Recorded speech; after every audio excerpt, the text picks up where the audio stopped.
having U.S. troops on the ground just became more expensive for South Korea. On Sunday, it signed a new short-term agreement with Washington, which boosts Seoul's contribution towards the upkeep of American troops. I think at this point, we were able to close the gap on the total amount, the number. Since his Singapore meeting with Kim Jong-un in June, U.S. President Donald Trump has been pressuring Seoul to pay more for American soldiers. In the aftermath of the summit, he even announced he'd stop joint military exercises with South Korea, saying they're much too expensive. But we'll be saving a tremendous amount of money. Plus, I think it's very provocative.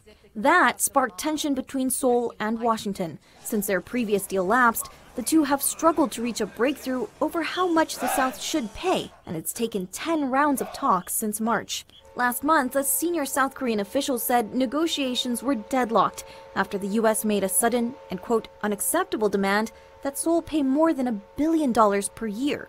It sparked fears among analysts and lawmakers that Trump could potentially pull some of his troops from the South, something he's done in other countries like Syria.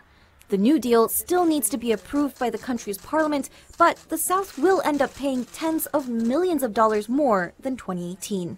The United States government realizes that Korea does a lot for our alliance and for peace and stability in this region.